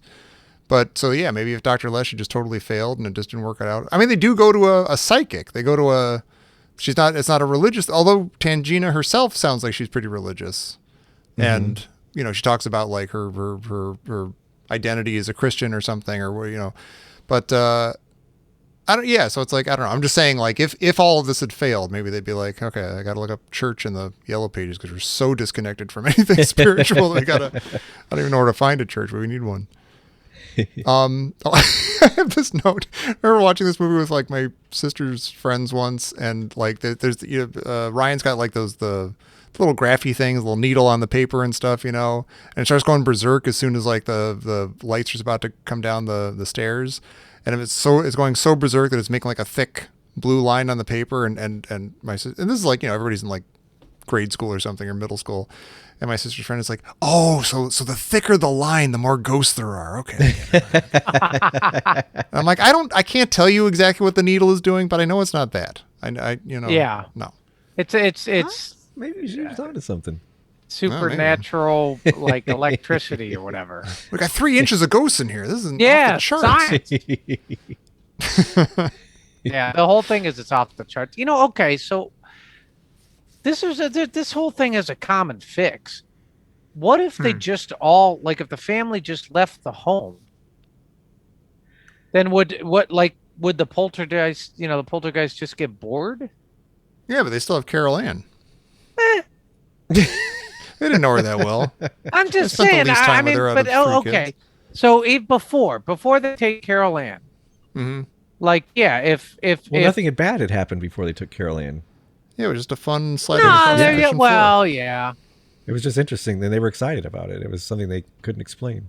What happens if the mortgage goes underwater? It probably will. What happens if the house becomes a singularity?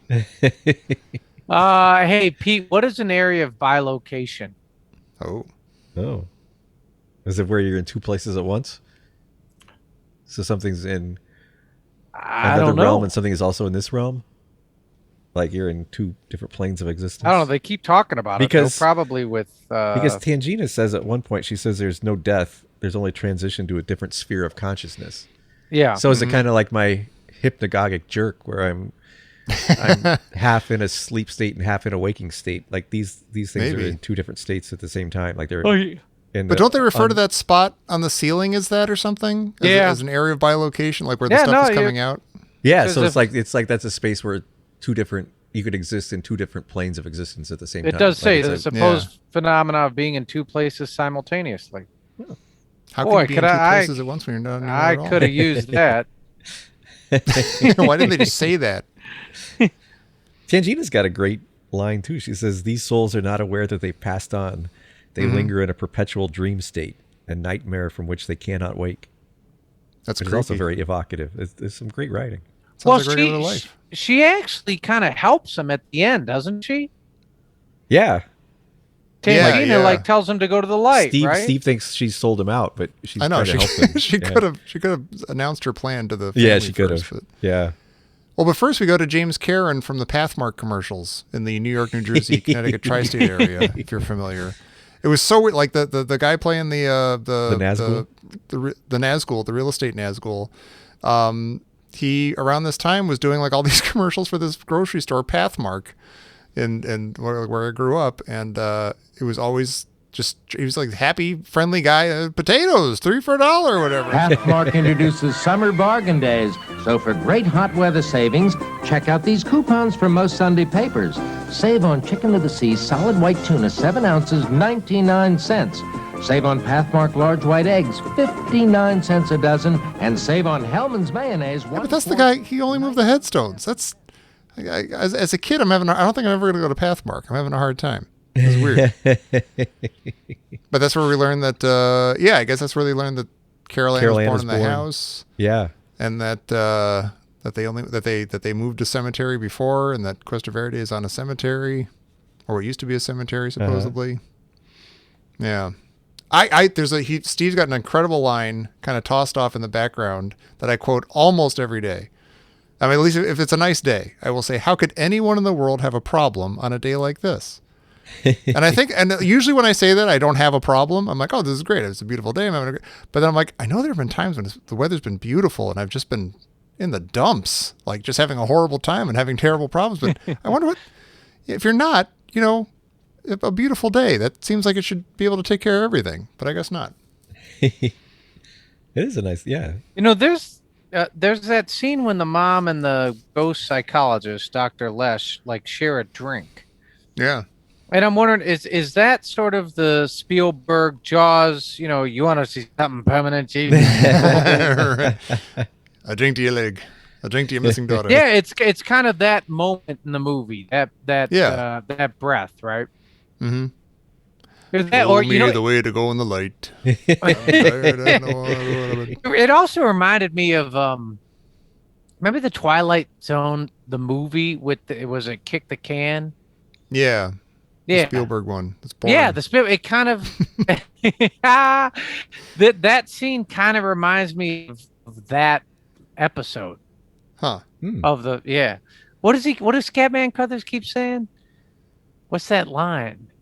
God, I don't remember. I never watched that one. I haven't seen the movie in decades, but I would always skip that one because it was boring. Did you notice there's a tree in the cemetery that looks a lot like the tree behind their house? Oh yeah, kinda. I never thought of that. That's funny. That's how they know where the cemeteries are that they can dig up. Yeah. Yeah. Let's look for the creepy trees. See, when he comes back down the hill, they invite Tangina over, who's like a cleanser. I guess so. Yeah. She's cleaned many houses. Yeah. Yeah. But she seems to know exactly what's going to happen and what is happening. Yeah. Yeah, I mean, she's on her game. She knows what's up. She's not a fraud or anything. And yeah, Steven tries to test her by answering with his mind. Oh, I love that. She just ignores him, even though she does hear him. Yeah. Yeah. Yeah. She doesn't like tricks. Yeah. Yeah, right. Trick answers. You know what? When have you ever gotten up in the middle of the night to get something to eat Oh, God. and you pull out like a raw T-bone steak? Yeah. He didn't get up in the middle of the night, though. He's been up. Yeah, he's been up. I think you're he's like, just raiding the kitchen for the best possible thing they've got to eat. Like, I feel like he's there. Yeah. He's like, I'm going to eat their best steak. I'm going to drink their finest champagne. I mean, it's one thing to eat their leftover chicken, their leftover fried chicken. But he takes like, a I'm going to make a giant cut of steak. steak. I'm going to cook a I'm going to steak. make a steak. I'm going to turn on every single light. Everyone's asleep 10 feet from here. But I'm going to grill up a steak. But it's interesting because that seems like something that would be very not scary. Like that, it seems like because they're kind of scary in the soft light, it's low lighting in the living room and everything's kind of eerie. I'm going to go turn on every light and open the bright refrigerator and then cook a steak. It's like, oh, that'll be less scary. That would be kind of therapeutic, yeah. Yeah. For him. But then everyone's like, I'm trying to sleep. Damn it. Quit clattering around in there. Quit ripping Everyone's your always face trying off. to eat their food. It's funny. Like Bluto's trying to eat their food. This guy's trying to eat their food. Yeah. You sure make good coffee. Yeah. I mean, this as a kid, I already said that like Robbie getting yanked by the tree is my favorite part. But I mean, this is kind of like the linchpin of the movie when you're a kid. You're like, this is like the sleepover part of the movie where you're like, and then the guy rips his face off. That's like the centerpiece of the movie. Yeah. When you're a kid. Yeah. I think that's It is. Spielberg's arms that are doing the ripping. It is. Yeah. Yeah.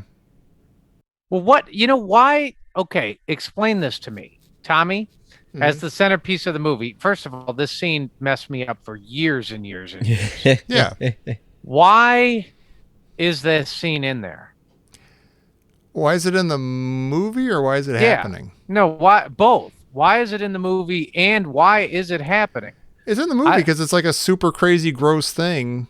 Yeah. And it worked in what's Raiders. weird is that it is so gross. It's like it's head and shoulders above the rest. Like nothing else is nearly as gross as this. Like everything else is scary, but it's not like gory. This is like sick, like just basic. Like he'll rip his face off. He'll rip his face off. But it feels like a very Raiders thing. Sink.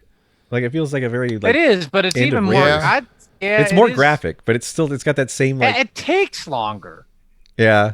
There's something about it that's like just and like gosh, there's so many times I've walked into the bathroom to shave and I reenact this. I mean, you've got a drumstick in your mouth while you're trying to shave and sick mess. Like you start pulling, you go, oh!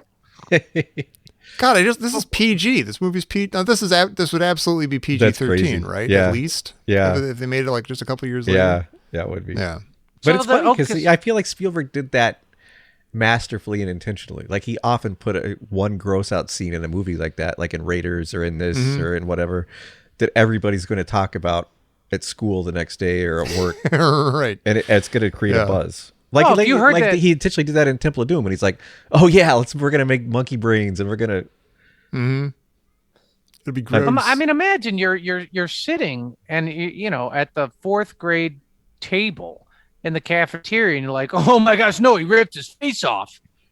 And if you hear that, you'd be like, "What?"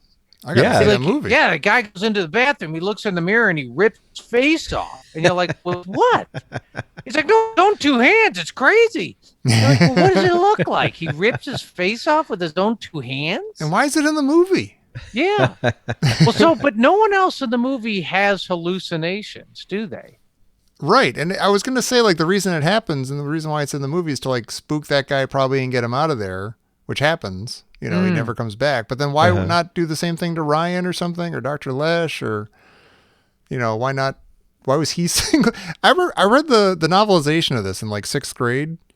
And he goes through a lot more stuff. This guy, Marty, Really? like, I forget if it was before or after the face Is it thing. like he steps on a rake and then he like crashes yeah, he the window? steps on a rake and then a paint can falls on his head. It's a whole thing. No, but he goes like when he gets bit, you know, like that's more of a scene. Like he's looking for something in the bathroom and something jumps out and bites him. But then and then this thing happens with the face, and then like he's in the bathroom and he like kind of like melts and turns into this weird, gross skeleton monster or something. And then he runs out of the house crazy, like naked and crazy, like and just leaves. That's how he leaves the movie or the book anyway. And it's it's like, God, leave him alone. He's been through one of those things would have been enough. Just leave him alone. Yeah, but I don't know. Yeah, I think it's just it's an effective gross out. You're in a horror movie. You want something nice and gross, I guess.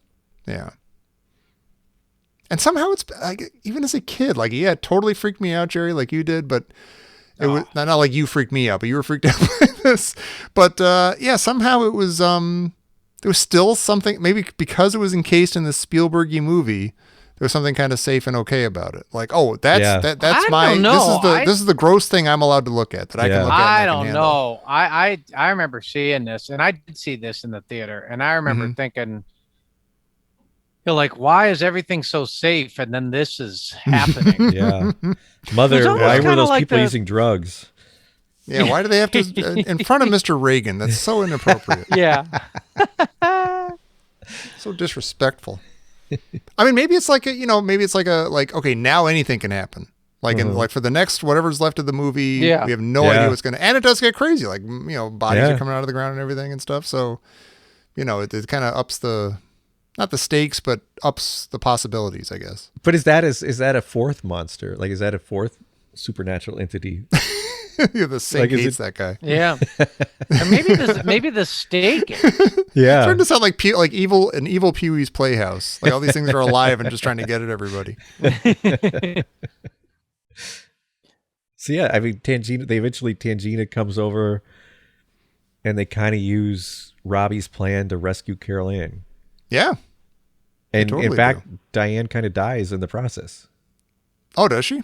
Well, she stops breathing, and then when they get her out, and she's not breathing, and then he's like, "Take a breath," and she's like, "Yeah." She's it's like a whole rebirth thing. She's covered in the strawberry jam placenta. Yeah, and it's like her first breath. Of this new birth. Yeah, yeah. I wonder if it is strawberry jam or something edible like that, because they're like kissing each other and stuff. Like, yeah, I think it is. I looked at it. It's very, very close to strawberry jam. Yeah, it could be. You know what's crazy is there's a huge tree in the living room. Yeah, and it doesn't bother anybody. No, it's the nicest tree in the whole movie. Yeah, where did that come from, or was that always there? It's also very Roy Neary. It is. Yeah. The tree in the house. I kind of dig some of their 80s decorating. I think they have some flair. Love that house. Yeah. Yeah. I do too. The staircase is actually brilliant. Yeah. Mm-hmm. Yeah, like the staircase itself looks like some kind of poltergeist, right. Weird slithering thing, like the guardrails. Yeah. I think it is actually built a little bit cattywampus. Like it looks cattywampus as you're looking, but I think walking up and down the stairs, you would be like, they built it specifically to look, to not be totally, true to sensibility. Yeah. It's nice though. It is. It's cool. Then a bunch of other crazy stuff happens. Yeah. Yeah. This is one of those movies like, oh, it's done. Oh, wait, but is it? Yeah. This is sort of like, hey, they escaped the Death Star. The movie's over. Oh, wait, why is the movie still going? What's going on? Yeah. They're very smug afterwards, which is a little surprising. Like, everything's fine now. And yep. Well, he's like, I'm going to leave and leave you all here. And she's like, I'm going to take a nice, relaxing bath. Right. It turns very, very horror-like. Yeah. Again, you're like, 'cause everyone's like, I'd be out of that house so fast that I didn't have it, and everybody's thinking, and she's like, you swear we're leaving tonight? We're leaving tonight. And you're like, dude, you would just go to your best friends. We're leaving in 5 hours. What could possibly happen? Yeah. So why don't you kids go to sleep and good night? We are leaving right after I'm gonna close the door. Goes down. Yeah. You don't have any problem with this room, do you? No, no, there's nothing triggering in here. You're good. As soon as we invite Salem's Lot over. Yeah. Yeah, right. Did they just maybe they Was Tangina wrong? Was the house not clean? Because she pronounced it clean at the end. She did. That's the line that I said today. I was cleaning the bathroom and I came out and I said, "This house is clean." I say that all the time. That's awesome. I was gonna say, "Do it, Tommy, do it," but you beat me to it. Yep. But yeah, she's a total. I did see Poltergeist 2 once on TV or something, and they actually like Steve actually complains about that. He's like, "Oh, she declared the house was clean and then everything was just fine," or something like that. Okay. Yeah, that's not a good movie though. But yeah, I mean, she does. I mean, I don't know what she thinks that she did. Yes, they got Carol Ann and Dana back, but I don't know what she thought she did to rid the house of whatever evil was there. Yeah. Like, I Nothing. guess, No, do we she know didn't. that the people crossed over into the light? Like she was telling them to, but I don't know She if they invited him to. did. Yeah. Yeah. And whether or not Well, they maybe, did, all right. what does that have to do with the beast? And yeah. Or maybe Well, the so beast maybe is that's done. what- Maybe this is the fifth. Oh, this is all the clowns doing. Yeah, supernatural entity. Yeah. Well, you know what's weird is maybe all those people did cross over into the light, and now the beast is stuck there by himself. He's got no Carol Ann. He's got no minions. That could Yeah. actually be. That actually Yeah. kind of makes sense. And that's why Yeah. now he's really, really, really angry. Yeah. There's no one And to by pick the way, on. I'm going to lay back into this. Tommy, I have a question for you.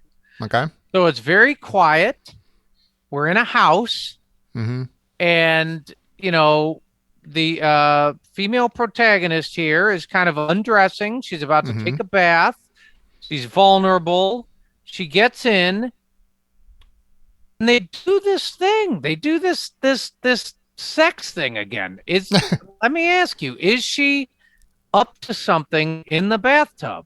No. I know. No, I know there's a long lingering take All of her just sorts- in the it's tub, like eyes right closed. out of like She's- it's right out of like a a softly lit soap opera. I don't want to, Right. but I'm going to side with Jerry on this one. Oh, really? Yeah. She just needs a moment to herself. I She's feel like, like, oh my yeah, I God, what feel a like week. that's Calgon, almost take me implied here. away. Yeah, all the just way. the way she sits there, like she's, yeah, They do a whole thing. So they bring the thing in again. You're like, okay, when people are engaged in sex acts, they're vulnerable. And the dog is watching. That And always happens too. and and that because they do the whole thing. You're like, what's interesting is they have Dana, the teenager, Mm-hmm. and she's the one she's sort of the object of men's desires, and you're kind of like, oh, get out of here, you scum, you scuzzy dudes. And then, but they very much this scene of like her taking a bath, you're like, this does not have the tenor of the rest of the movie and how they treat her as a character. I can see it both. Like in, like in she's my by version, herself. yeah. She's not at all mom-like. She's not at all maternal or mother. Like they're painting. They're erecting her way to be the to be like the teenage sex. And she just put on vulnerable. like a what it was like Like a a skimpy jersey or something, jersey, like a skimpy Yeah, all of a t-shirt, sudden they're shirt treating thing, her yeah. like she's like the like the 18-year-old who's going to be fighting Jason or whatever. That is kind of funny. It is a That's interesting. strange, transformation she kind of makes here. Although I'll just for the other argument, I'll just say that scene to me has always just been, it's like I appreciate that they take like almost, I don't know, like 20 seconds or something of just silence. No, I like that. Calm. Yeah. I like that a lot. peace, But I eyes don't. closed, just relaxing, like calm before what's going to be Yeah. the next storm. It is Yeah. strange though that she seems like she becomes less motherly. Like she kind of, it's like kids, good night, you'll be fine. No one cares. Like that's Mommy's got to do something. All right, Yeah. stay out of my hair. Yeah. Gray hair. And then they show her like blow drying her hair, Mhm. and she's Smoking a doing cigarette. it. Yeah, she's just The autopilot's deflated in the background. Exactly. It doesn't match up with how they treat her character. Is Yeah. all I'm saying. Like how they film her, how they I'm a little portray. Jerry on Yeah, this one. I'm not saying. And she- she's I mean, not I saying mothers aren't allowed to have a moment. I'm not saying. I think that's that. exactly what you're saying. You're Well, all- yeah, I think that's what he's saying too.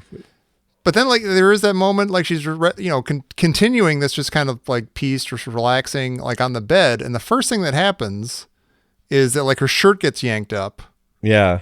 And, like, it's a sexual thing. It's a weird kind of, like, I don't know if do we blame the clown doll for this? Do we blame the beast? I don't know, but it gets a little personal there. It's a little, but personal. It's weird because it seems like it's going to be sexual, but then nothing else about it is. Right. Which is interesting too. I don't want that to be like, in the back. We'll give the audience a thrill. There's no TNA in this thing. We'll give them a little something. Yeah. Well, here's the thing. Well, okay, look. So you're sitting there, and if you're 10 or 12 or whatever, you're like, you're set my for life. Gosh. Yeah, you're like, that's going in the vault. I'm like, I'm looking at a woman in her underwear. I can't believe it. Yeah. You know what I mean? And you're kind of just like, it's just, I remember for 1982, when you're 10, or, that seemed shocking. Yeah. And then you see Kramer versus Kramer later on. You're like, oh my God. Joe Beth Williams. Yeah. That was a definite vault. Probably for the kid in the movie. It doesn't, it's, I can't tell what to do with the last, 15 minutes of this movie. Yeah, it's weird in a lot of ways. Yeah. Like, we've got she runs self-pleasuring moms. We've got pervy ghosts. We've got esophaguses coming out of closets. Yep. Yeah, like the whole big, and then his tongue is coming out. It's trying to grab everybody. And you're like, this is a whole different type of spirit thing going on now. But we do got to talk about the clown. The cowardly Mr. Tuttle. Wow. Yeah. The cowardly. Oh, yeah, totally. Yeah. But we got... the treatment of the clown is awesome. Like, earlier in the movie, he tried to he walked over and he put the Chewbacca after he shot jacket. He casually shoots the clown. Like, he's like, right. Yeah. And then he tries to toss it this time and it falls right off, and that doesn't work. And he's like, I guess I'll just another day in life of Robbie. I'll just try to go to sleep with a clown doll staring at me. And then he hears like something move and he sits up and it's gone and he's freaked out. And of course he goes, checking over here. Not over there. Oh, gosh, damn it. It's going to be under the bed. And we're all, oh, God, he's going to be under the bed. He lifts up the thing. Okay, nothing under the bed. He sits up and he's right there and he's got the super crazy demonic face and he's wrapping his arms around his neck and it's sick. That's amazing. But there's another clown moment that we skipped over. Is earlier, there's a moment when Carol Ann gets sucked into the vortex. Oh, right. Yeah. Because he goes to sleep and the clown's in the chair, but then when he wakes up and the tree's grabbing him and he's screaming, and it cuts to Carol Ann in her bed sitting up and screaming, and the clown sitting next to her, like on her bed. Yeah, I saw that. I missed that actually. Yeah, wow. it's super creepy, and it's just they don't call attention to it at all. It's like, it's super super creepy. So then, did he position himself in the closet with the thing over him to like fake out the parents to think that was Carol Ann's body, and they take the thing out and it's just the clown doll? Was he like, this'll get him? Maybe. I'll mess with him just a little bit more. He just seems like, he's just like pure. What a jerk. Malice. Gosh, that scene right there is so bizarre. They come into the closet and they see this covered lump that's sort of humanoid, and they look at each other and they're like, oh no. And then she like rips the cover. She rips the blanket off. Yeah. Like you would never do that. It's like you're pulling a tablecloth off, trying to keep the silverware, like all the plates in the same place. Carol Ann is still standing. Yeah, it's really bizarre. But then the reaction is, and then they're laughing. Like, they laugh like, oh, everything's fine. Yeah, that is weird. I appreciate the fake out, but it's weird. Yeah, it wouldn't have happened that way in real life. Yeah. I would say the clown thing is the most memorable part of this whole movie and has been. Mm-hmm. It's the most like every kid has had something like that doll in their room that they've had to deal with, or in their home or their life or something. Yeah. It's weird though that this isn't really remembered so much. Like it's not. Oh, I don't really? know if it got overshadowed. Well, I don't know. Like I don't like when you think when people talk about clowns in horror movies, like they talk about Pennywise or they talk about I wonder if he just got overshadowed by more famous later clowns. That's possible. I know that when they made that remake that kind of came and went, and probably for good reason. Like the main advertising was about the the poster was the clown and all that stuff. Okay. So, okay. So somebody remembered it. You know what? I don't know how Robbie got the upper hand on the clown. He just fought. Yeah, it is kind of weird. He I just, don't beats him believe up it. and rips him to shreds. Yeah. No, I don't believe it because I think the Beast maybe let the clown go or so. I don't know, but I don't. You're like, dude, that clown is strangling you. Yeah. And it got out of it pulled him under the bed. Under the bed. Yeah. That shot is amazing with him kicking Yeah. and flailing. You just get him pulled under. But I love that he Yep. looked under the bed first, and there's nothing under there. That is, And yeah. then he sits back up, and there's You're the like, clown. he's not getting the upper hand on that clown. No way. Although I guess the Beast is spinning a lot of plates at that point. Yeah. He's turning Yeah. the closet into a esophagus or something, and the body's popping out and things. And Yeah. Yeah. Diane's drowning in the pool. Right. Yeah. Right. Mr. Tuttle's scared to death. So did I read that these are actual? That Corpses. was the other thing. That was the reason people said it was cursed. Is at some point, I think Jo Beth Williams said Spielberg chose to film with real skeletons because they were cheaper than plastic ones. Mm. And so people said, "Oh, that's what caused the curse of the movie." Wow. Wait, So I don't know if it's true or not. That was just She repeated that in that Vanity Fair thing I just read. Oh, which okay. is, I think it was from this year. huh. That she was really freaked out because that they told her after they filmed it that they were real Oh, that they were real skeletons. skeletons. Yeah. Huh. But I'm surprised. I've heard of that before. Like I think Tom Savini has talked about using actual Wow. skeletons. That seems so crazy in if they did effects. that. no, Yeah. That is really I don't, weird. I don't think. I mean, I don't know, but I'd be very surprised if that was the case. I Where are mean, you I guess- gonna? I mean, I guess if like, people- I would think that'd be against all sorts of like rules, and I don't know. I mean, my driver's Policy? license has a thing you can check that says, yes, I'll donate my organs or my body to science or movies. So, you could, if you please use my cadaver in a movie as a dead person. You don't have that on mine your says driver's like, license? No, 11 I do. movies It's that the use science real- or not 11 like movies. movies.